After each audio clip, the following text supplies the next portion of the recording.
Hello. Yeah, good morning, students. In the last class, we discussed about the charge and its properties. Today, we are going to discuss okay, about the methods of charging. Methods of charging. Okay, and then we'll discuss about the Coulomb's law and its applications. Coulomb's law and its applications.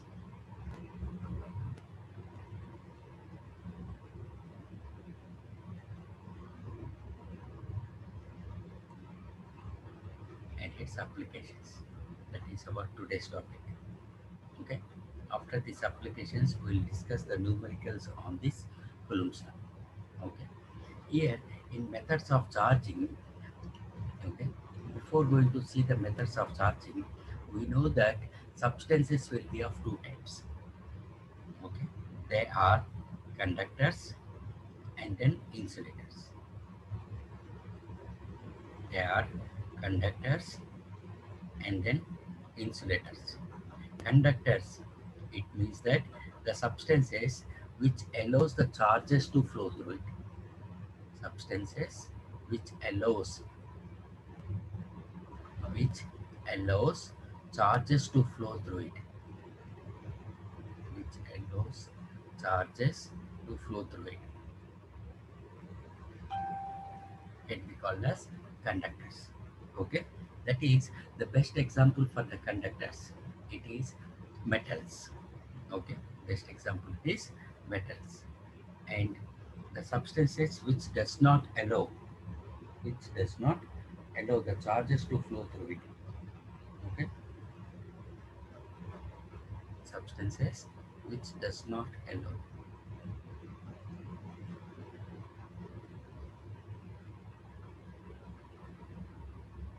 which does not allow charges to flow can be called as insulators. Okay, say for example, here I can say that a rubber, okay, is insulated with respect to electricity. Okay, similarly in the last year, I think you might studied the heat. Okay, with respect to heat, and afterwards you will study the magnetism. With respect to magnetism, we'll study the conductors and insulators. Here, the best example it is metals. All metals are conductors. Okay? All metals are conductors. So now, why we need to study the methods of charging means, suppose if I'm having a non-conductor or an insulator, I want to make it into an I want to make it into an conductor. Okay. Apart from conductor and insulator, okay, we are having the different types of conductors. Okay, like uh, like neutral conductor, okay, and uncharged conductor, okay, uncharged conductor like this. Uncharged conductor means it is having both equal and opposite charge, such that the total charge will become same as zero. Okay, so how to fabricate or how to prepare a conductor from an insulator? For that, we are having an methods of charging. For that, we are having the methods of charging. That is the methods of charging as first method we are having by using the friction, by using the method called friction. And second one, it is by using the method called conduction, by using the method called conduction. And third one it is, okay, and the third one it is induction. We are having the three process. Okay, one is friction, and another one is conduction, and third one it is induction. Okay, fine. Is it clear? Okay, now firstly, that is charging by friction. Charging by friction. Okay, okay, fine. Suppose let us consider an insulator. Let us consider an insulator. Okay, let us consider an insulator rod. This one. Now I want to make this as an conductor. Now I want to make this as an conductor. Okay, in order to have this make it into an conductor, okay, what we will do it is we will consider another conductor. Okay, we are having another conductor of same shape or different shape, and whatever be the dimensions, no issues. Okay, whenever this conductor is placed over the insulator, or whenever the conductor is rubbed, conductor is rubbed to the insulator, to the insulator, then during rubbing, what will happen is there will be a friction will be produced between the conductor and insulator. Due to that, due to that, some of the particles from conductor, it will goes to the insulator. As the particles are gets transferred, so we can say that, okay, some of the mass or some of the charge will be lost by conductor, and some of the charge is added to the insulator, added to the insulator. Okay, okay, fine. Now in our previous class you can see we discussed about the charge is associated with the mass. Charge is associated with the mass. As the charges gets transferred, then what will happens? Okay, so the mass will also gets transferred. Suppose let us consider in the conductor I'm having 10 particles are there. Okay, in the conductor we are having the 10 particles are there.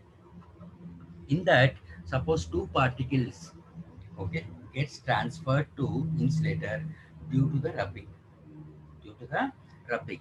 So corresponding to the two particles, there will be a charge. Say suppose let us consider 2e. So 2e charge is, okay, transferred to the insulator. So I can say that charge on the insulator will be 2e. Whenever the charge gets transferred, I can say that this insulator will behaves like as an conductor. Will behaves like as an conductor. So with that, we cannot say insulator as conductor. Okay, I can call it as an insulating conductor. Okay. So due to the rubbing, due to the rubbing, okay, friction will be present between the insulator and conductor. Due to friction, charges will get transferred. Okay, charges will get transferred. As the charges will get transferred, okay, mass will also get transferred. Like that, a non-conducting substance. Insulator means it is a non-conducting substance. Okay, due to the friction, I am making this as an conducting substance. Okay, fine. Okay, keep the side heading as, keep that side heading as methods of charging, and in that first point, that is keep as side heading as charging by friction. Charging by friction.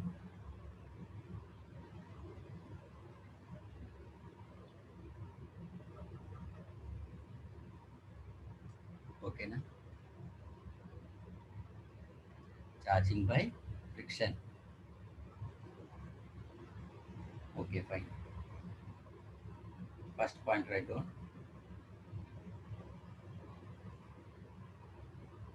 First point right down. When certain insulators, when certain insulators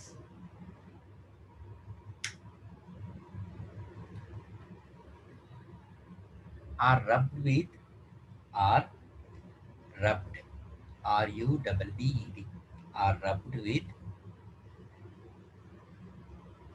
cloth cloth or fur. This is also a kind of cloth. Fur. They become they become electrically charged.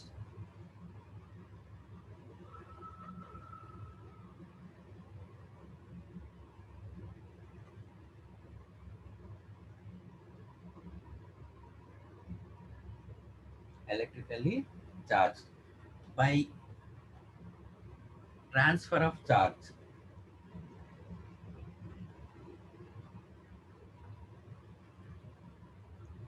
By transfer of charge. Next point. Next point. As the two objects, as the two objects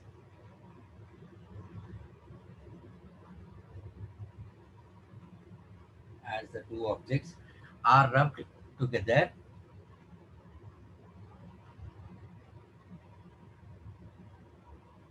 are rubbed together,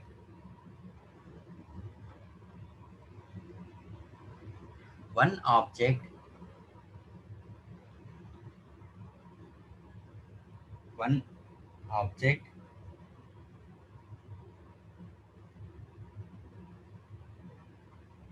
loses electrons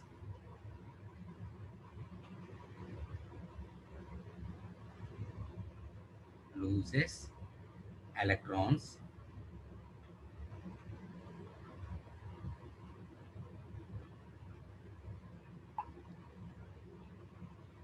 loses electrons while the other while the other gains the electrons.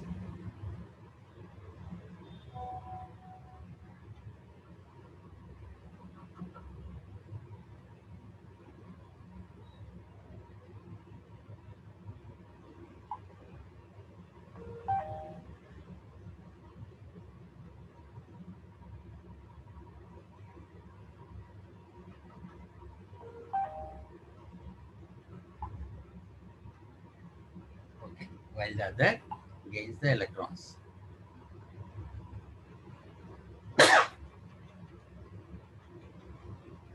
Okay. Next point. The object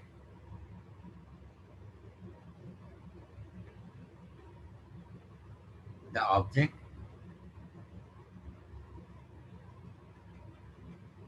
that gains electrons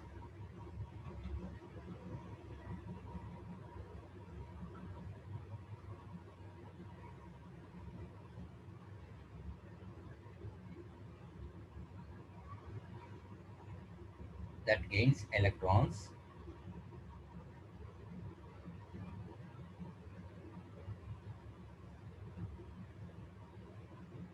that gains electrons becomes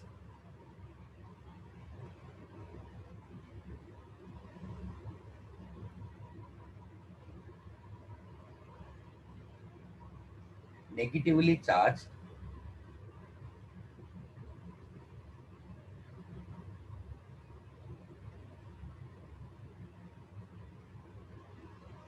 negatively charged while the object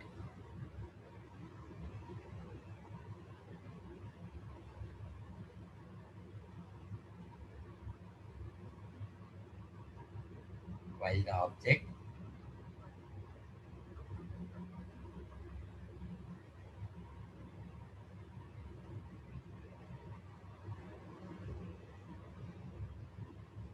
while the object that loses electrons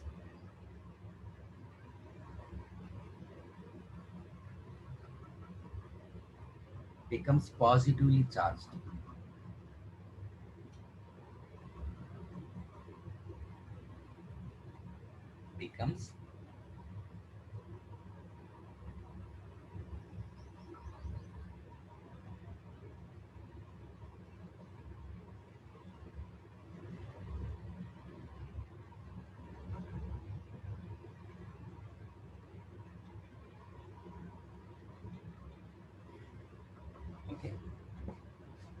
fine.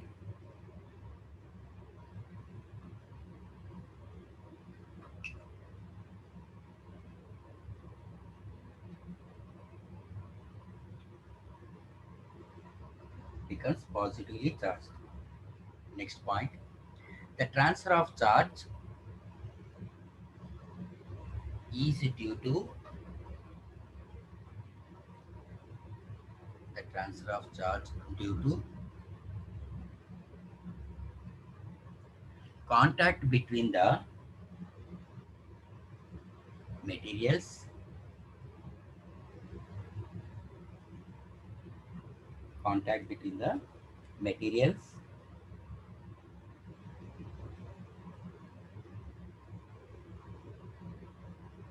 and the amount of charge and the amount of charge transferred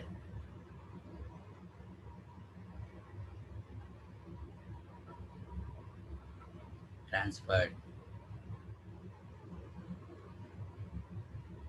and the amount of charge transferred depends on the depends on the nature of the materials,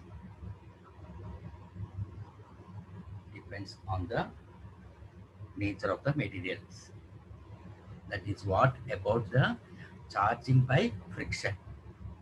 Okay, next, after this one, listen, afterwards you can write. Next method, it is charging by conduction.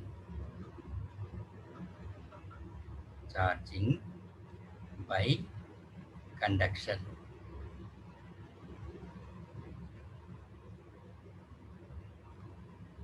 Okay, okay, fine. Now let us consider the two conductors. Suppose I am considering a spherical conductor. This is the conductor, and another one, it is uncharged conductor.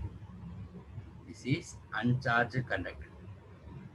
Uncharged conductor means it is, of course, it is a charged, but whatever the charge is, okay, if it is connected to the ground, then whatever the charges are lying on the surface of the conductor and inside, okay, that will goes to the earth or ground. So there are no charges. Okay, the total charge in this one, you can say it as zero. Okay, the conductor whose total charge is goes to the earth can be called as uncharged. Okay, since it is uncharged, we cannot call it as an insulator. We cannot call it it is a charged. In this substance, charges can flow through it, but only the thing it is, since it is connected to the ground, since it is connected to the ground, all the charges will goes to the ground. Okay, fine.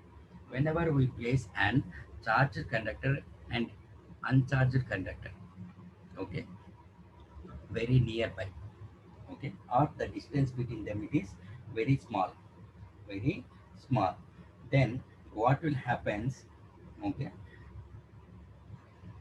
here, this uncharged conductor, some of the charges will be gets charged, that is some of the charges will be transferred, okay, will be transferred. Okay, whatever the charges are there on the surface, on the surface or inside, it will goes to the ground. But due to this additional charges, na, due to that, this uncharged conductor will becomes as charged conductor. Will becomes as charged conductor. Afterwards, we'll have the, suppose if I'm having a conductor having a charge as Q. If it is surrounded by another conductor, if it is surrounded by another conductor having a charge 3Q, having a charge 3Q, then some of the charges, okay, will be transferred to the inner conductor, to the inner conductor. Okay, that is charging by conduction requires the contact between the two objects. these one. These objects must be in contact or connected by a small wire. Connected by a small wire. The charge under its own. Okay. Here we may have the repulsion will spread over both the conductors. So conductors will be charged with the same sign. Here suppose on the surface, if we are having the positive charge on the surface, we'll have the positive charge, and here also we'll have the positive charge. Due to that, we'll have the repulsion. Due to that, we'll have the repulsion. Okay. Next one it is charging by induction. Nowadays, we are having in our home, we are having the induction cooker or induction stove. Okay, that is the principle of the induction. That works under the principle of the induction. Okay, okay, that we are going to see. Suppose here I'm having a conductor and an insulator. Let us consider I'm having a conductor. Okay, and I'm having an insulator. Suppose this one. Whenever an insulator is placed near to the conductor without the supply of any charge, without the supply of any charge or energy, okay, or force, without the supply of any energy or force, some of the charges will be transferred, or we can say that some of the charges will get induced to the insulator. That's why this insulator can be called as induced conductor. Without the supply of any energy, some of the charges will be transferred to the insulator. To the insulator. How much amount of charge will be induced? Again, it depends upon the nature of conductor and insulator. So we can say the definition of induction as induction is a process by which a charged body, okay, by which a charged body can be used to create other charged bodies without touching them or losing its own charge. Okay, without the touching them, or that is without the, see, there is a small gap between them. Okay, there is a small gap between them. Due to this gap, okay, charges will be induced from conductor to the insulator.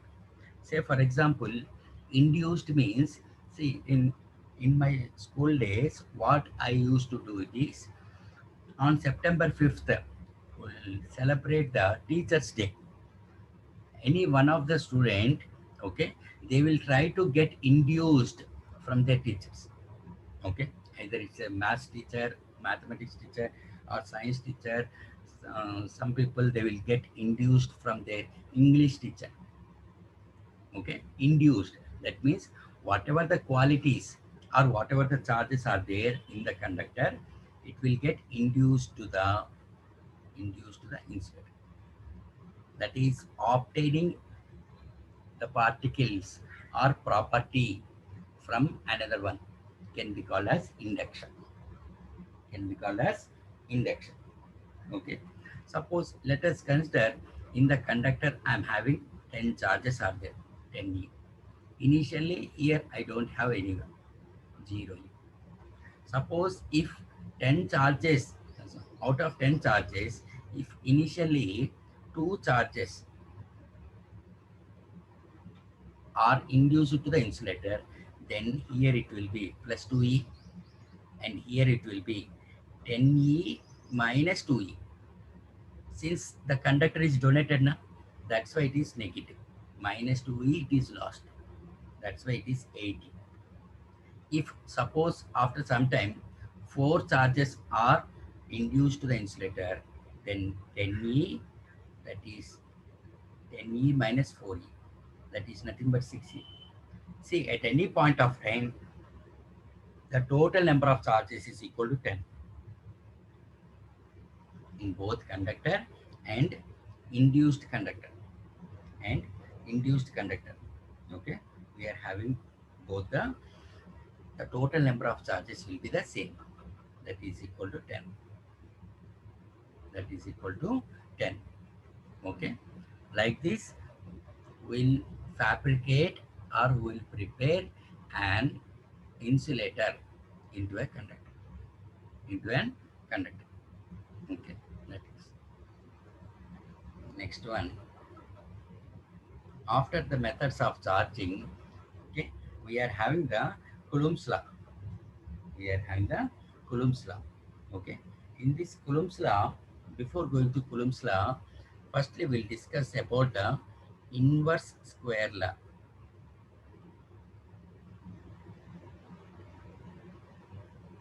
Before Coulomb, to explain, we are having inverse square law. That means it says that if we are having the two charged particles, whatever be the charges, okay, Q1 and Q2, either it is both are positive or one is positive and another one is negative. Anything it is, we can discuss it as, okay, we can say it as, suppose these two charged particles are separated by distance r. These two charged particles are separated by distance r. Okay. Now I want to find what is the force acting between the particles. Suppose F. Okay, na? Now initially we are having the two charged particles, that is having the charges as Q1 and Q2. Q1 and Q2. Now I want to find the what is the force acting between the two particles. Suppose let us consider F1 is the force acted, okay, on the second particle due to the first particle. Okay. Suppose F12, it is the force acting on Q2 due to or by Q1. F12 is force acting on the second particle due to the first particle. First particle. Okay. Fine. Is it clear? Okay. Similarly, according to Newton's third law, for every action, there is an equal and opposite reaction. So, second particle will also apply force on first particle. That is F21. It is the force. It is the force acting on the first particle. Force acting on first particle due to second particle. Okay, na? Is it fine? Okay. So we can say that according to Newton's third law, okay, F21 is equal and opposite to F12. Okay. With respect to magnitude, that is modulus of F21 equal to modulus of F12. That I am considering it as F. Say. With respect to magnitude, it is same. Okay. But with respect to direction, it is equal and opposite direction. Equal and opposite direction. Okay, na? Fine.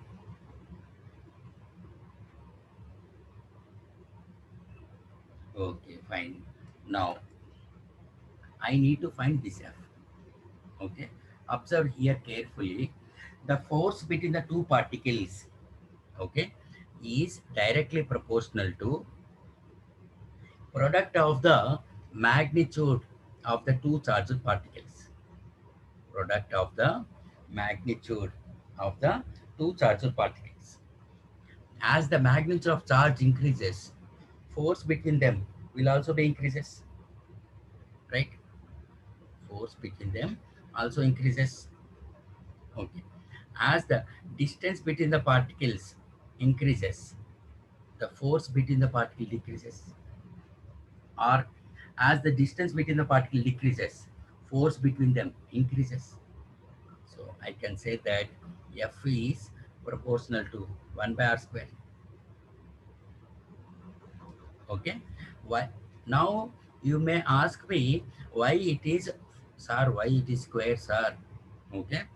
Because experimentally, okay, people found that it is, as the distance between the particles increases, okay, as the distance between the particle increases, force between them, okay, will be decreases by 1 by r square times. That's why it can be called as square c. Okay, so combining these two effects, by combining these two effects, I can write as F is proportional to q1 q2 by r square. F is proportional to q1 q2 by r square. Okay na? So in order to remove this proportionality, people consider a constant as 1. That is F is equal to q1 q2 by r square. q1 q2 by r square. That is our inverse square law. Okay, that is our inverse square law. Okay na? Fine. Is it fine? Now here you can see F is equal to q1 q2. Now Coulomb suggested that if two particles having a charges as q1 and q2 separated by distance are is placed in air or vacuum or in a medium. That means Coulomb introduced a term called medium. Coulomb introduced a term called medium. Okay, this plays vital role in class 12th or intermediate second year physics. Intermediate second year physics. Okay, okay, fine. That is, let me describe about what is meant by medium. Okay, okay, fine. Now let us consider an example. Suppose generally I'm having an 1 liter water. Either you can consider normal water or mineral water, whatever it is. Okay, 1 liter water is there. If I placed, okay, if I placed in the kitchen or in a hall, so the temperature of water is equal to, approximately equal to room temperature, right? Is it right? If the same water bottle, if I keep in refrigerator, okay, at least for 5 hours or 6 hours or more than 5 hours, then the temperature of water will be decreases. So that means whenever a substance is placed in a refrigerator, then the temperature is decreased. So the same thing Coulomb explained this one. If a substance is placed in a medium, then its physical properties will be changes. Of course, there will be a change in the biological property or mechanical property or chemical properties. Okay. Here in physics, we are going to study only the physical properties. Here in physics, we are going to study about the physical properties only. So here one of the thermodynamical property, that is temperature, that is decreases. Okay. So medium means that the region or space, the region or space in which a particle is placed or a system is placed such that its physical properties will be changes with respect to the, when the system is placed in air or vacuum. Air or vacuum. So medium, it is an region or space in which the system is placed such that the physical properties of the system will be changes. with respect to the system is placed in air or vacuum. Okay. So here air or vacuum. Vacuum means it is a region in which no particles will be present. No particles will be present. Suppose for vacuum, I can say that suppose whenever I am going to out of station, okay, in my refrigerator, suppose none of the substances are there. If I close the refrigerator and I went for out of station for 10 days, whenever I returns back from the out of station, and if I open the refrigerator, entire that refrigerator is filled with a vacuum, is filled with substance, and it will smells like a rotten egg smell. That can be called as vacuum. Okay. So here we are having the two types of medium. One is air or vacuum, and another one is medium. That is, medium is region or space in which it is filled with either with organic particles or inorganic particles, okay, such that the physical properties of the system will be changes. Now, Coulomb explained a property called permittivity, permittivity, which is indicated by epsilon. Okay, epsilon. It is not E. Looks like E, but it is not E. Okay, should read as epsilon. Okay, epsilon is the property of the medium which explains about the properties of the system, or especially physical properties. Physical properties. So epsilon naught is the permittivity of any conductor. Permittivity of any conductor in air or vacuum. In air or vacuum. For any conductor, this epsilon naught is a constant. Epsilon naught, it is a constant, and it is having a value 8.85 times 10 raised to minus 12 Coulomb square by Newton meter square. This also Coulomb found experimentally. Okay, all of you need to remember this value. Okay, epsilon naught, permittivity of a conductor in air or vacuum, air or vacuum, and it is having a value as 8.85 times 10 power minus 12. Okay, epsilon, it is the permittivity of conductor in medium, permittivity of conductor in medium.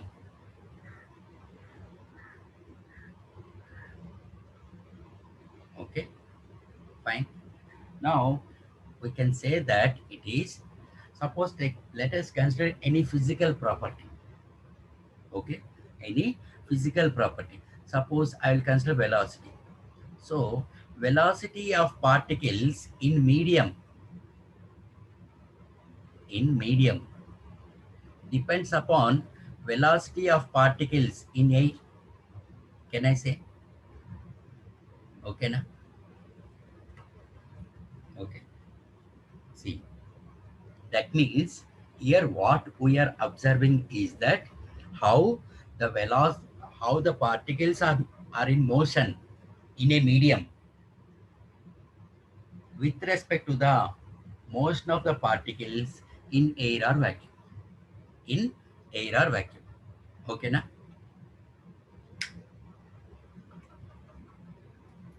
So that's why I can write it as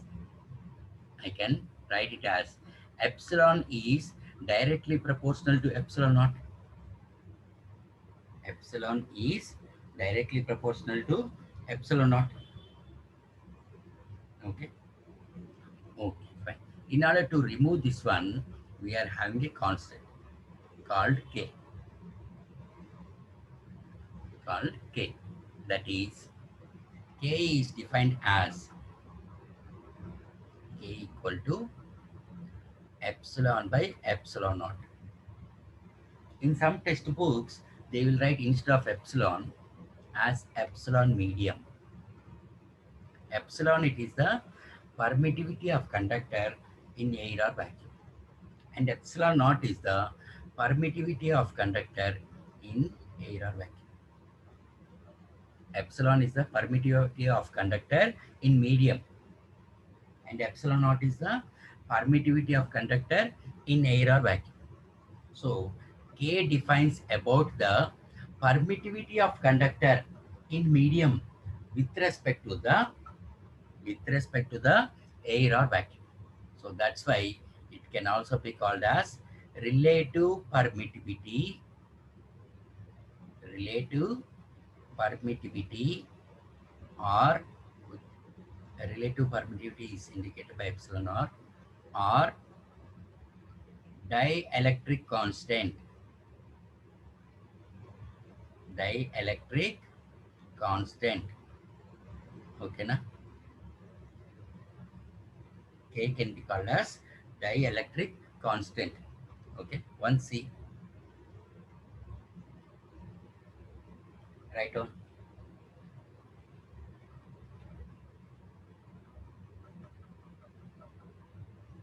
Okay, na? Right on this one.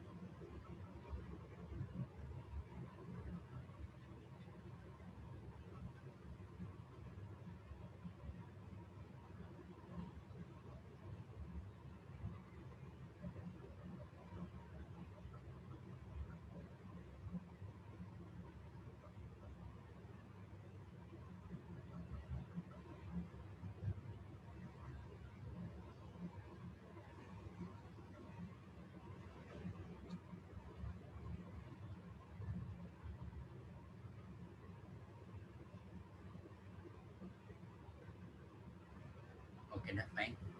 So from this, I can say that since K equal to epsilon by epsilon naught, see, since K is equal to epsilon by epsilon naught, so I can write as epsilon is equal to K times epsilon naught. Okay, okay. In the numericals or in the problems, they will give the value of K, and they will ask to find epsilon naught, and they will ask to find the epsilon naught. Okay, okay, fine. Now, here you can see that here, we know the epsilon naught value. Epsilon naught value is a constant for any conductor. Always it remains as a constant only. Okay, okay, fine. Now, epsilon equal to K epsilon naught. Okay. Now, the value of epsilon naught,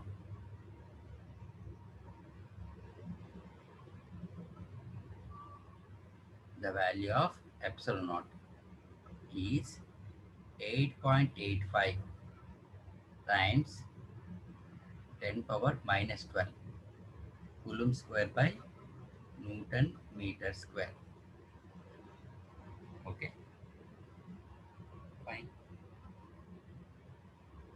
Okay, na?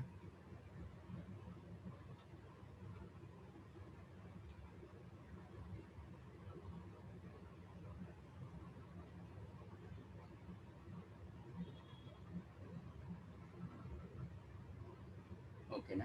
8.85 into 10 power. In order to make this an integer value, what I am doing it is multiplying by 4 pi epsilon naught. That is 4 times 3.14 into 8.85 multiplied by 10 power minus 12. That will get around as that will get gets around as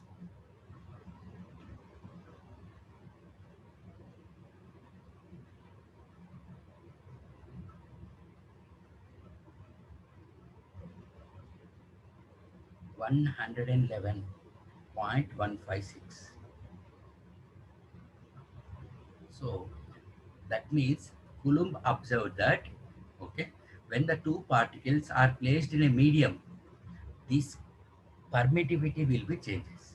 So in order to make it into an integer value, okay, he had taken the reciprocal 1 by 4 pi epsilon.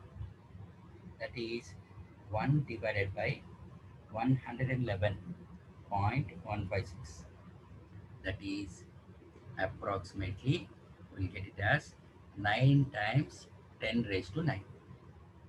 So Coulomb's law, Coulomb's law states that states that okay, the force between the two charged particles which are separated by distance r, and the charges of the two particles are q1 and q2.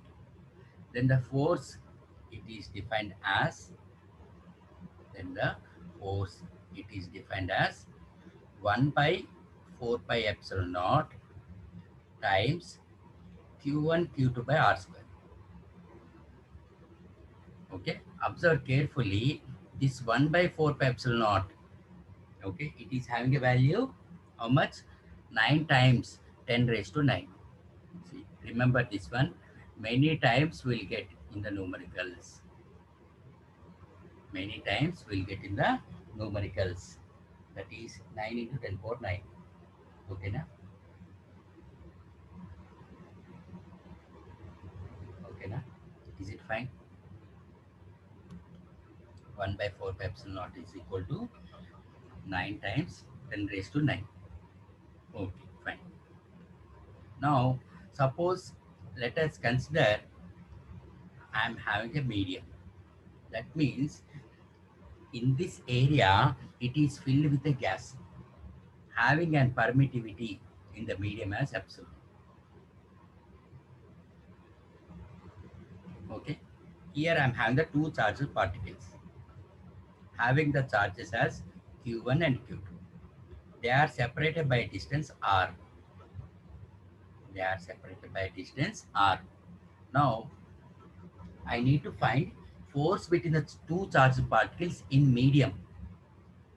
So force between the two charged particles in medium, I can write as 4 pi. It is a constant. Since the two particles are placed in medium, so permittivity will be changes now. In air or vacuum means it is epsilon naught, but in a medium means it will be changes. Whenever the two particles are placed are are placed, okay, then there will be no change. There will be no change in the magnitude of the charges and separation between the particles. So that is q1 q2 by r square.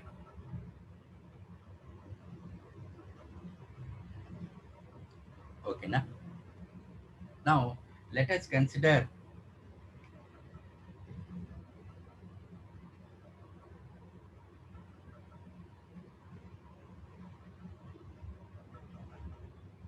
let us consider okay, whenever it is placed in air, we are having the force between the two particles as 1 by 4 pi epsilon naught q1 q2 by r square. q1 q2 by r square. Okay, okay, fine. Now let us consider this as equation 1 and this one as equation 2. This one as equation 2. So f medium by f air, that is equation 2 by equation 1. Equation 2 by equation 1, that is 1 by 4 pi epsilon q1 q2 by r square upon 1 by 4 pi epsilon naught q1 q2 by r square. Okay, na? Okay, upon simplification we'll get it as 1 by 4 pi epsilon multiplied by 4 pi epsilon naught, right? Okay, now is it fine? Okay, so it is epsilon naught by epsilon, that is nothing but F medium by F air. Okay, since we know that by definition of dielectric constant K equal to epsilon by epsilon naught, here we are having the epsilon naught by epsilon. So I can write as 1 by K. So F medium by F air. F medium by F air is equal to 1 by K.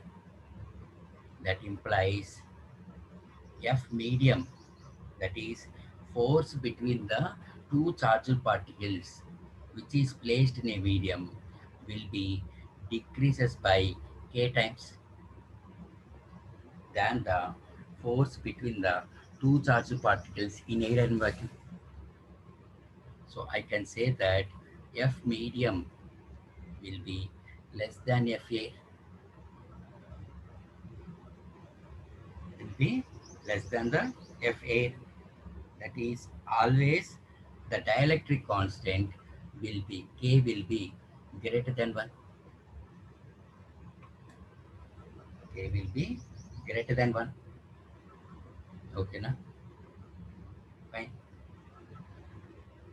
K will be greater than 1. Okay.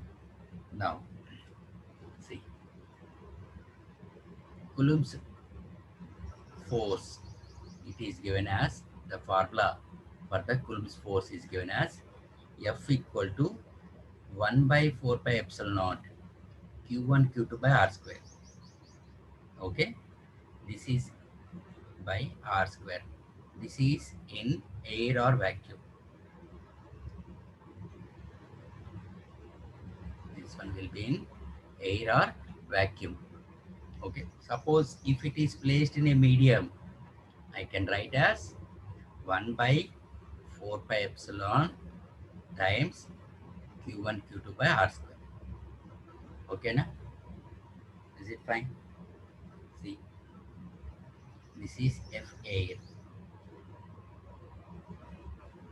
This one it is F air. Okay. Now, say for example, let us consider Cartesian coordinate system.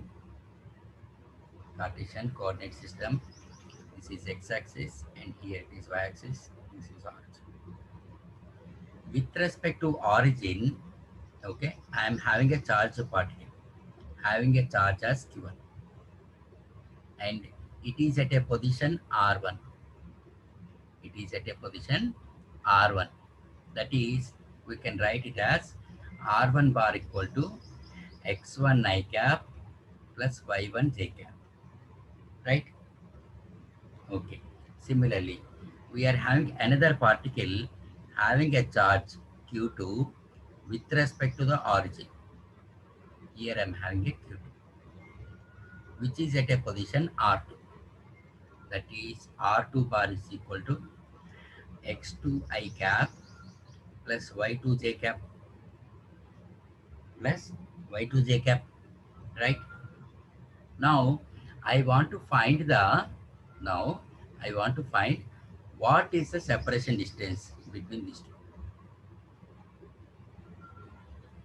Okay, na? So, separation distance between these two, I can say the displacement, that is nothing but R2 bar minus R1 bar. R2 bar minus R1 bar. That is x2 minus x1 I cap plus y2 minus y1 j cap plus y2 minus y1 j cap. Okay.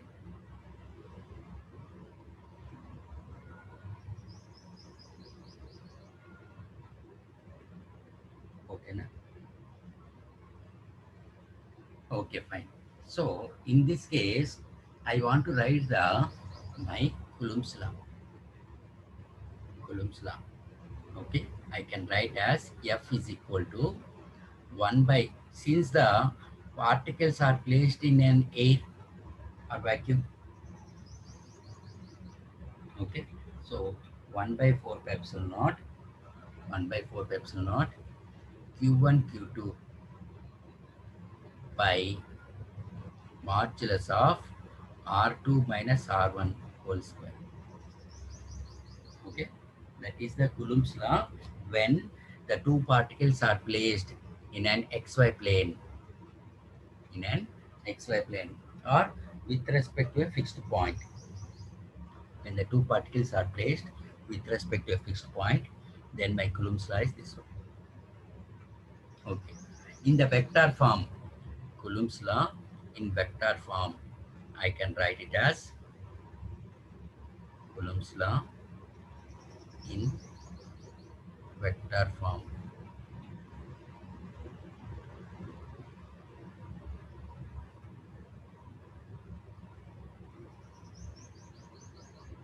Okay, now here what I will do, in order to find the direction of the force, okay, I'll multiply with an unit vector. Here charge, it is a scalar quantity, and epsilon naught is a scalar. The vector quantity is R2 bar minus R1 bar. So 1 by 4 pi epsilon naught Q1 Q2 upon modulus of R2 minus R1 whole square times R2 minus R1 cap. Okay, fine. Since by definition we know that unit vector, by definition of the unit vector, we know that it is n bar by modulus of n bar. So I can write it as f bar equal to 1 by 4 pi epsilon naught times q1 q2 by modulus of r2 minus r1 whole square times r2 minus r1 bar by modulus of r2 minus r1. Okay, na? Is it fine? So that is 1 by 4 pi epsilon naught times q1 q2 by modulus of r2 minus r1 whole cube times r2 minus r1 bar.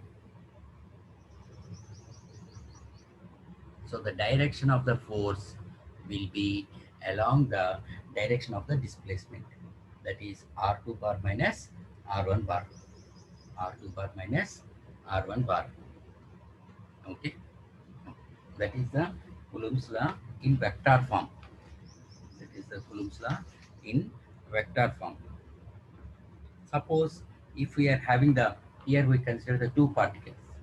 If we are having the more than the two particles, more than the two particles, let us consider I am having the three particles are there. Three particles are there. Having the charges as Q1, Q2, Q3. Then I can say that the total force equal to force acted between first particle is acting a force between second, F12 equal to F21, okay, and F13 first particle is acting, okay na, right, fine. So we can write the total force as F bar is equal to 1 by 4 pi epsilon naught times Q1 Q2 times R2 bar minus R1 bar by modulus of R2 minus R1 whole cube plus 1 by 4 pi epsilon naught times Q1 Q3 by modulus of R3 minus R1 whole cube times R3 minus R1. Now, here first particle is interacting with the second and third. Similarly, second particle also interacts with first and third. So that is F12 equal to minus F21. Okay. So second is also interacting with the third particle. That is 1 by 4 pi epsilon naught Q2 Q3 by modulus of R3 minus R2 whole cube times R3 bar minus R2 bar.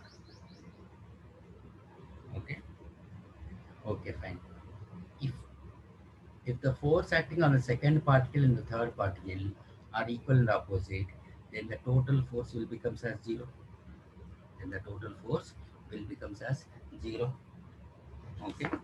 Okay. Now by using this one, okay, by using this one, we are having a simple problem. Okay. Let us write on the one problem, that is two free point charges. Example one, two free point charges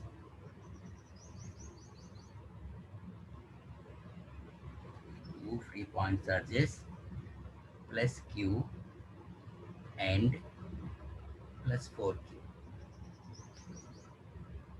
are at a distance,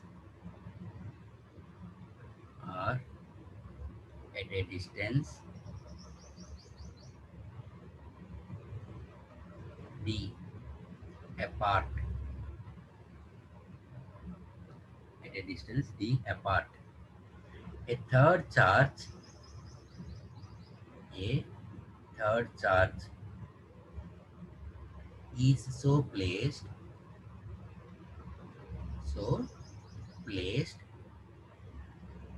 that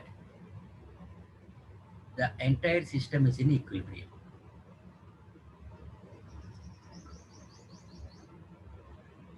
Entire system is in equilibrium. Okay, na? Fine. That is the question. Okay. Here what we should find means find the magnitude of the third charge. Find the magnitude of third charge. Okay. Okay. Now see the question that we are having two free point charges. One is plus q and another one is plus 4q, which are separated by distance. Okay. So draw the diagram.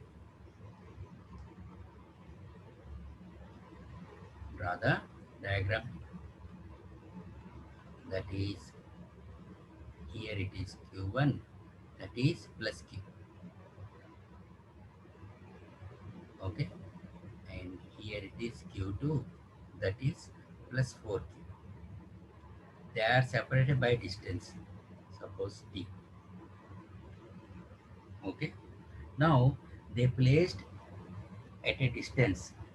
Okay. Suppose let us consider a point here. A third charge is placed. Let us consider this third charge. I am considering as q. Okay. Now let us consider the points A, B, and then C. By placing the third charge, all the, that is entire system is in equilibrium. See, the third charge is placed such that entire system is in equilibrium. Entire system is in equilibrium. So what I can say that the force acting between AB is equal and opposite to the force acting between BC. Okay, now force acting between BC, that is, with respect to magnitude it is same, with respect to direction, okay, it must be equal and opposite. So if we consider the modulus 1 by 4 pi epsilon naught charge at A times charge at B, that is small q to capital, by separation distance AB. Let us consider this distance. Let us consider this distance as x. Okay. Okay, fine. And now this distance will be d minus x.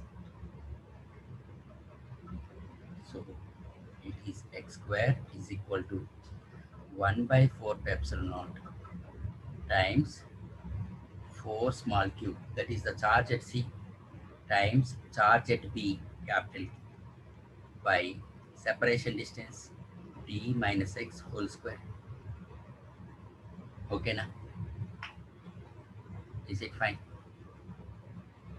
Now you can see 1 by 4 pi epsilon naught. So 1 by x square is equal to 4 by d minus x whole square. Is it right? Okay, now is it right? So you can say that it is 1 by x is equal to 2 by d minus x. So d minus x equal to 2x.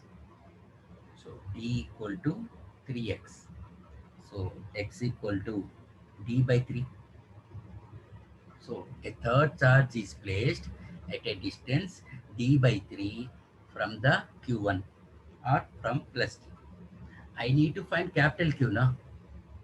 I need to find capital Q now. Again, we will apply, that is 1 by 4 pi epsilon naught times charge at A times charge at C to the separation distance d square is equal to force of AB, that is charge at A times charge at B by x square. Okay, so upon simplification, which will get it as